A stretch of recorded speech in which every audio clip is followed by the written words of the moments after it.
दोस्तों नमस्कार। आइए हम लोग जानते हैं कि आंवला नवमी कब और क्यों मनाया जाता है। वैदिक पंचांग के अनुसार हर साल आंवला नवमी पर और कार्तिक मास में आने वाले शुक्ल पक्ष की नवमी तिथि के दिन मनाया जाता है। इस दिन भगवान विष्णु और उनके सबसे प्रिय फल आंवले के पेड़ की पूजा करना शुभ माना जाता है। भगवान विष्णु को प्रसन्न करने के लिए कुछ लोग इस दिन व्रत भी रखते हैं। सनातन धर्म के लोगों के लिए आंवला नवमी का खास महत्व है। वैदिक पंचांग के अनुसार हर साल आंवला नवमी का पर्व कार्तिक मास में आने वाले शुक्ल पक्ष की नवमी तिथि के जाता है। इस दिन भगवान विष्णु और उनके सबसे प्रिय फल आंवले के पेड़ की पूजा करना शुभ माना जाता है। भगवान विष्णु को प्रसन्न करने के लिए कुछ लोग इस दिन व्रत भी रखते हैं। धार्मिक मान्यता के अनुसार जो लोग आंवला नवमी का व्रत रखते हैं उन्हें संतान के उत्तम स्वास्थ्य, लंबी आयु और सौंदर्य का आशीर्वाद भगवान विष्णु से मिलता है। साथ ही उनकी सभी इच्छाएं पूरी होती हैं। चलिए धर्म की कुछ अच्छी खासी बातें जानने के लिए हम बताते हैं कि आंवला नवमी का सही तिथि, महत्व और पूजा विधि क्या है। आंवला नवमी कब मनाया जाएगा? वैदिक पंचांग के अनुसार इस बार नवमी तिथि का प्रारंभ 9 नवंबर 2024 को देर रात 10:45 में हो रहा है, जिसका समापन अगले दिन 10 नवंबर को रात 9:01 पर होगा। उदया तिथि के आधार पर इस बार 10 नवंबर 2024 के दिन रविवार को आंवला नवमी का पर्व मनाया जाएगा। इस साल आंवला नवमी का दिन बेहद खास है क्योंकि इस दिन रवि योग और दुर्लभ शिववास का महासंयोग बन रहा है।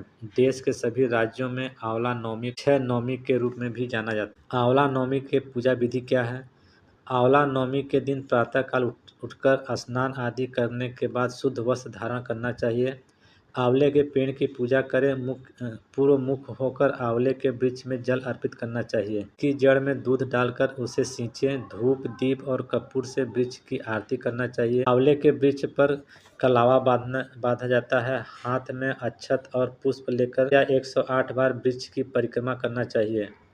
पूजा अर्चना के बाद आंवले के वृक्ष के नीचे भोजन पकाकर वहां बैठकर खाया जाता है। आंवला नवमी क्यों मनाई जाती है, इसके विषय में विभिन्न कहानियां उपलब्ध। पौराणिक कथा के अनुसार एक बार धन की देवी मां लक्ष्मी धरती पर भ्रमण करने के लिए आई थीं। इस दौरान उन्हें भगवान विष्णु और शिव की साथ में पूजा करने की इच्छा हुई। उन्होंने भ्रमण के दौरान देखा कि तुलसी और बेल ऐसे पौधे हैं जिसमें औषधि गुण पाए जाते हैं, जबकि तुलसी विष्णु जी और बेल भोलेनाथ को पसंद है। तब उन्होंने आंवले के वृक्ष में भगवान विष्णु और शिव का वास हुए उनकी पूजा की। माता लक्ष्मी की पूजा से देवता खुश हुए और मां लक्ष्मी के हाथों से बनाया हुआ भोजन आंवले के पेड़ के नीचे बैठकर ग्रहण किया। इसलिए आंवला नवमी के दिन घर में आंवले का पौधा लगाना चाहिए और नियमित रूप से उसकी पूजा तथा शुभ माना जाता है और उसके नीचे भोजन करना चाहिए। दूसरी कहानी, हमारे आयुर्वेद में आंवला और आयु और आरोग्यवर्धक कहा गया है। इस दिन आंवला के वृक्ष की पूजा करके उसके नीचे बैठकर भोजन करने का बड़ा महत्व है। माना गया है कि इससे वर्ष आयु आरोग्य बना रहता है। इस दिन आंवले के फल का सेवन किया जाता है। आइए जानते हैं आंवला नवमी से जुड़ी बातें, इसका महत्व और उस दिन किए जाने वाले उपायों के बारे में। आंवला नवमी का महत्व इसी बात से समझाया जाता है कि इसी दिन द्वापर युग का प्रारंभ हुआ था, जिसमें स्वयं भगवान विष्णु ने जन्म लिया था। आंवला नवमी के दिन ही भगवान श्री कृष्ण ने वृंदावन गोकुल की गलियां छोड़कर मथुरा प्रस्थान किए। संतान और पारिवारिक सुखों की प्राप्ति के लिए रखा जाता है। इस दिन उन्होंने अपनी बाल लीलाओं को त्याग करके कर्तव्य के पथ पर पहला कदम रखा था। इसी दिन से वृंदावन की परिक्रमा भी प्रारंभ होती है। आंवला नवमी का व्रत संतान और पारिवारिक सुखों की प्राप्ति के लिए किया जाता है।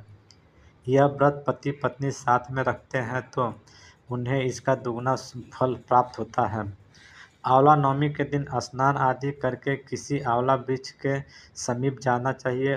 उनके आसपास साफ सफाई करके आंवला वृक्ष की जड़ में शुद्ध जल अर्पित करना चाहिए। फिर उसकी जड़ में कच्चा दूध डालना चाहिए। पूजन सामग्री में वृक्ष की पूजा करें और उसके तने पर कच्चा सूत या मौली 8 परिक्रमा करते हुए लपेटना चाहिए। कुछ जगह 108 बार परिक्रमा भी की जाती है।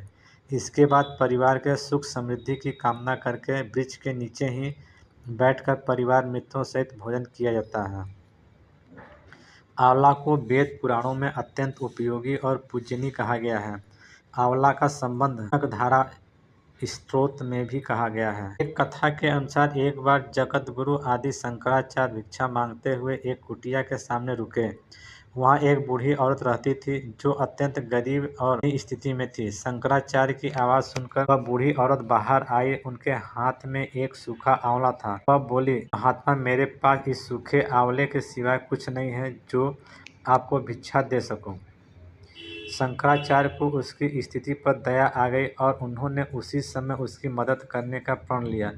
उन्होंने अपनी आंखें बंद की और मंत्र रूपी 22 श्लोक बोले। वे 22वें श्लोक जनकधारा स्तोत्र है। माँ लक्ष्मी ने दिव्य दर्शन दिए। इससे प्रसन्न होकर माँ लक्ष्मी ने उन्हें दिव्य दर्शन दिया और कहा कि शंकराचार्य औरत ने अपनी पूर्व जन्म में कोई भी वास्तु दान नहीं की। वह अत्यंत कंजूस थी और मजबूरी बस कभी किसी को कुछ देना जाए तो वह बुरे मन से दान करती थी। इसलिए इस जन्म में इसकी यह हालत हुई है। यह अपने कर्मों का फल भोग रही है, इसलिए मैं इसकी कोई सहायता नहीं। शंकराचार्य ने देवी लक्ष्मी की बात सुनकर कहा, हे महालक्ष्मी, इसके पूर्व जन्म में अवश्य दान धर्म नहीं किए, लेकिन इस जन्म में इसने पूर्ण श्रद्धा से मुझे यह सूखा आंवला भेंट किया है। इसके घर में कुछ नहीं होते हुए भी इसने यह मुझे सौंप दिया। इस समय इसके पास यही सबसे बड़ी पूंजी है। क्या इसका भेंट करना पर्याप्त नहीं है? शंकराचार्य की इस बात से देवी लक्ष्मी प्रसन्न हुई और उसी समय उन्होंने गरीब महिला की कुटिया में स्वर्ण के आंवलों की वर्षा कर दी। दोस्तों, ये जानकारी कैसी लगी? यदि अच्छी लगी हो तो मेरे चैनल को लाइक करिए और मेरे चैनल को सब्सक्राइब करिए। बेल नोटिफिकेशन को अवश्य दबाइए जिससे मेरी आने वाली वीडियो आपको समय से प्राप्त हो सके। दोस्तों नमस्कार, धन्यवाद। फिर मिलते हैं नए वीडियो के साथ।